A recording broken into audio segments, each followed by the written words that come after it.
Hi friends. இன்றைக்கி நம்ம என்ன பார்க்க போகிறோம்னா நம்ம enums பற்றி பார்க்கலாம். enums பார்த்திங்கன்னா அது ஒரு derived data type. So derived data typeனா நம்ம ஏற்கனவே சொன்ன மாதிரி அது நம்ம primitive data typeலேருந்து தான் இது நம்ம கிரியேட் பண்ண முடியும்.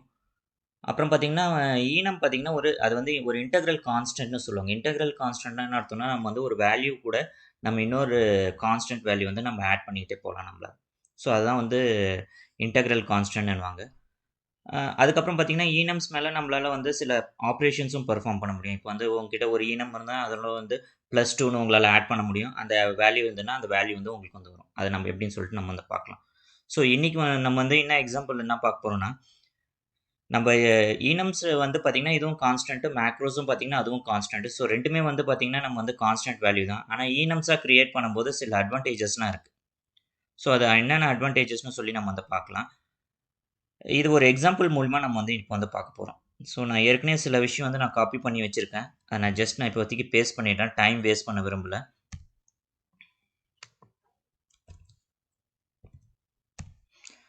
ஸோ இங்க நான் என்ன பண்ணியிருக்கேன்னா நான் மண்டே, டியூஸ்டே, வெட்னஸ்டே அப்படின்னு சொல்லி நான் ஒரு மேக்ரோஸ் கிரியேட் பண்ணியிருக்கேன். மண்டேக்கு வேல்யூ 1 குடுத்துருக்கேன்.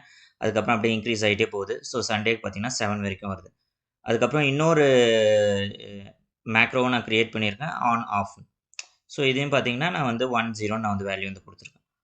ஸோ இந்த மேக்ரோஸ் நம்ம எப்படி பிரிண்ட் பண்ணுறதுன்னு ஃபஸ்ட்டு பார்ப்போம். அதுக்கப்புறம் இதில் என்ன ஒரு டிஸ்அட்வான்டேஜ் இருக்குன்னு சொல்லி நம்ம பார்க்கலாம். ஸோ நான் இன்ட்டு மெயின்னு கொடுக்குறேன். இப்போ நம்ம மேக்ரோ நம்ம இப்போ நான் ஃப்ரைடே நான் பிரிண்ட் பண்ணணும்னா ஜஸ்ட் நான் printfன்னு யூஸ் பண்ண போகிறேன். ஸோ மேக்ரோ கான்ஸ்டன்ட் இருந்ததுனால நான் %dன்னு யூஸ் பண்ணிக்கிறேன்.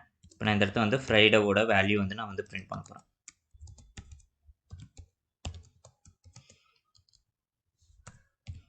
ஸோ /n கொடுத்துக்கிறேன். அப்போ தான் நெக்ஸ்ட் நியூ லைன் இருக்கும், நமக்கு ஈஸியாக இருக்கும். ஸோ நான் FRY அப்படின்னு கொடுத்தேன்னா இதை நான் இப்போ நான் ரன் பண்ணுறேன். இப்போ ரன் பண்ணும்போது உங்களுக்கு ஃப்ரைடேவோட வேல்யூ பார்த்தீங்கன்னா 5ன்னு வரும். ஏன்னா நம்ம எங்கள் மேக்ரோட வேல்யூ நம்ம 5ன்னு என்டர் பண்ணியிருக்கோம். ஸோ ஃப்ரைடேவோட வேல்யூ பார்த்தீங்கன்னா 5ன்னு வருது. ஸோ நெக்ஸ்ட் நம்ம என்ன பண்ண போகிறோம், நம்ம எப்படி ஒரு ஈனம் கிரியேட் பண்ணலாம்னு சொல்லி நம்ம பார்க்கலாம். ஸோ ஈனமும் பார்த்தீங்கன்னா கான்ஸ்டன்ட் தான். ஸோ மேக்ரோவும் பார்த்தீங்கன்னா கான்ஸ்டன்ட் தான்.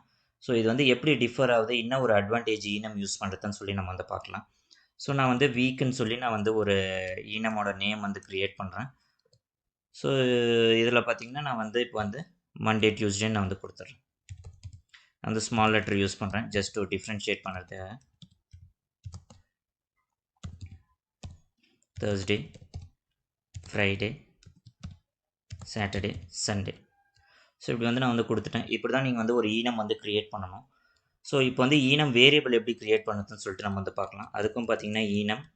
ஸோ ஈனமோட நேம் பார்த்தீங்கன்னா வீக்கு, வேரியபிள் நேம் பார்த்தீங்கன்னா நான் டபிள்யூன்னு கொடுக்குறேன். ஸோ இந்த டபிள்யூக்கு நம்ம இப்போ ஒரு வேல்யூ அசைன் பண்ணி பார்க்கலாம். ஸோ நான் என்ன வேல்யூ அசைன் பண்ணுறேன்னா, திருப்பி நான் ஃப்ரைடேனே பிரிண்ட் பண்ணி காமிக்கிறேன். ஸோ தட் உங்களுக்கு அந்த டிஃப்ரென்ஸ் என்னன்னு தெரியும்.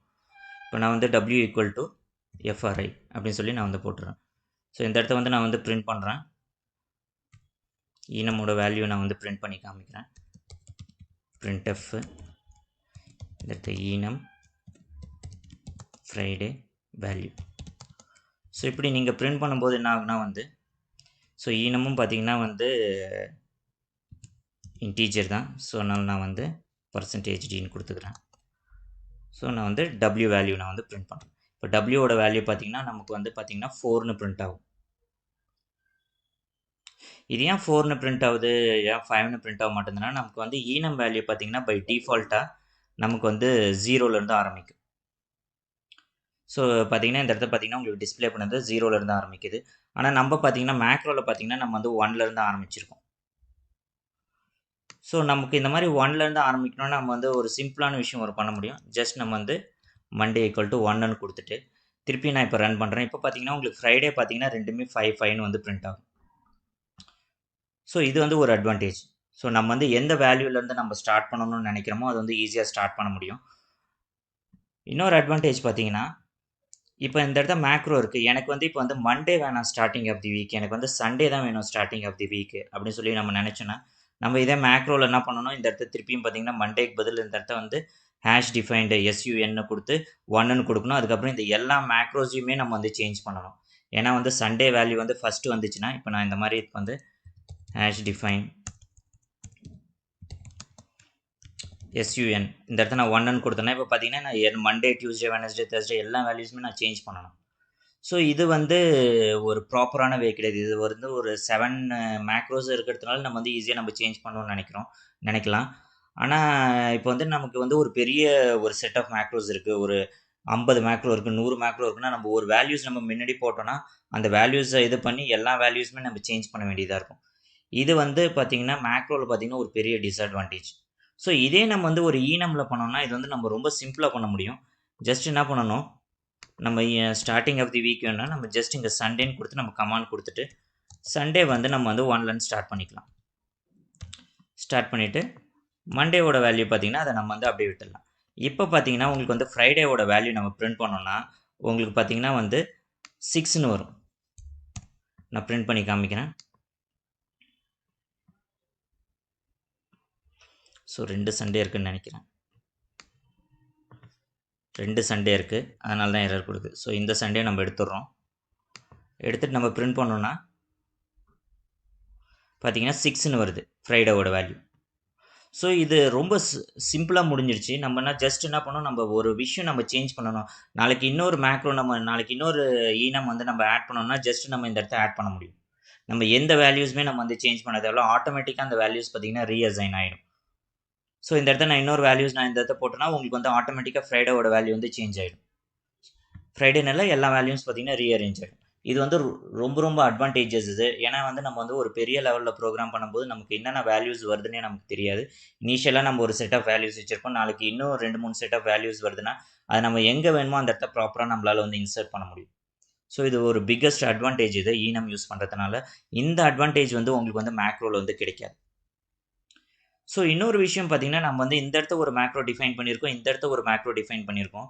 ஆனால் நமக்கு வந்து இதை நான் அந்த இடத்துல ஸ்பேஸ் கொடுத்ததுனால தெரியுது இது வந்து ஒரு டிஃப்ரெண்ட் செட் ஆஃப் மேக்ரோஸ், இது வந்து ஒரு டிஃப்ரெண்ட் செட் ஆஃப் மேக்ரோஸ். நம்மளால் வந்து மேக்ரோஸ் வந்து குரூப் பண்ண முடியல. நான் வந்து ஸ்பேஸ் கொடுத்து அது வந்து நான் வந்து குரூப் பண்ணி வச்சுருக்கேன். இதே ஸ்பேஸ் கொடுக்காத இருந்தால் நம்மளால் வந்து நமக்கு தெரியவே தெரியாது இது வந்து ஒரு டிஃப்ரெண்ட் செட் ஆஃப் மேக்ரோஸ், இது வந்து டிஃப்ரெண்ட் செட் ஆஃப் மேக்ரோஸ். ஆனால் இந்த விஷயத்தை பார்த்தீங்கன்னா ஈனமில் வந்து அழகாக பண்ண முடியும். எப்படின்னா இப்போ வந்து நான் வந்து வீக்குன்னு சொல்லி நான் இந்த இடத்த ஒரு மேக்ரோ நான் க்ரியேட் பண்ணிட்டேன். இதே இப்போ பார்த்தீங்கன்னா நான் வந்து இன்னொரு ஈனம் என்னால் க்ரியேட் பண்ண முடியும், ஸ்டேட்டுன்னு. ஸோ இந்த மாதிரி நான் ஸ்டேட்டுன்னு க்ரியேட் பண்ணும்போது இந்த இடத்த பார்த்தீங்கன்னா நான் வந்து ஆஃபு, இந்த இடத்த பார்த்தீங்கன்னா நான் வந்து ஆன். ஸோ இந்த மாதிரி பண்ணுறதுனால எனக்கு பார்த்தீங்கன்னா வீக்குன்ற விஷயம் எல்லாம் பார்த்தீங்கன்னா இந்த மேக்ரோவோட இந்த ஈனமோட குரூப் ஆகிடுது. அதுக்கப்புறம் ஸ்டேட்டுன்ற விஷயம் இந்த ஈனமோட குரூப் ஆகிடுது. என்னால் அழகாக வந்து என்னோடய கான்ஸ்டன்ஸை வந்து என்னால் வந்து பிரிக்க முடியுது. டிஃப்ரெண்ட் ஈனம்ஸில் அழகாக என்னால் வந்து செக்ரிகேட் பண்ண முடியுது. இந்த விஷயம் பார்த்தீங்கன்னா உங்களால் வந்து மேக்ரோவில் வந்து பண்ண முடியாது. இது வந்து ஒரு பெரிய டிஸ்அட்வான்டேஜ். இந்த மேக்ரோவுக்கு என்ன ரிலேஷன் இருக்குதுன்னு சொல்லி உங்களால் டிஃபைன் பண்ணவே முடியாது. இது ஜஸ்ட் ஒரு நம்பர்ஸாக தான் இருக்கும். ஸோ நம்ம மேக்ரோஸ்க்கும் ஈனம்ஸ்க்கும் ஒரு அட்வான்டேஜ் என்னன்னு பார்த்தீங்கன்னா, ஈனம் பார்த்தீங்கன்னா உங்களால் வந்து அழகாக குரூப் பண்ண முடியும். நாளைக்கு ஒரு விஷயம் எதாவது நம்ம சேஞ்ச் பண்ணணும்னு நினச்சாலும், இன்சர்ட் பண்ணணும்னு நினச்சாலும், டெலீட் பண்ணணும்னு நினச்சாலும் அழகாக டெலீட் பண்ண முடியும். நம்ம எந்த வேல்யூஸுமே சேஞ்ச் பண்ண தேவையில்ல. ஆட்டோமேட்டிக்காக அது வந்து இன்டெக்ரல் கான்ஸ்டன்ட்ன்றதுனால ஆட்டோமேட்டிக்காக அது வந்து அசைன் ஆகிடும். இது ஒரு அட்வான்டேஜ். இன்னொரு அட்வான்டேஜ் என்னென்னா அழகாக வந்து நம்ம வந்து செக்ரிகேட் பண்ண முடியும். டிஃப்ரெண்ட் செட் ஆஃப் மேக்ரோஸ், இதெல்லாம் ஸ்டேட்டு, இதெல்லாம் வந்து வீக்கு அப்படின்னு சொல்லி நம்மளால் அழகாக வந்து செக்ரிகேட் பண்ண முடியும். அதனால் வந்து நம்ம ப்ரோக்ராம் பார்த்திங்கன்னா ரொம்ப க்ளீனாக இருக்கும். ஸோ இதுதான் ஒரு 2 அட்வான்டேஜ் நம்ம வந்து ஈனம் யூஸ் பண்ணுறதுல. இந்த வீடியோ உங்களுக்கு பிடிச்சிருந்துன்னா வந்து சப்ஸ்கிரைப் பண்ணுங்கள், ஷேர் பண்ணுங்கள், லைக் பண்ணுங்கள். தேங்க்யூ ஃபார் வாட்சிங்.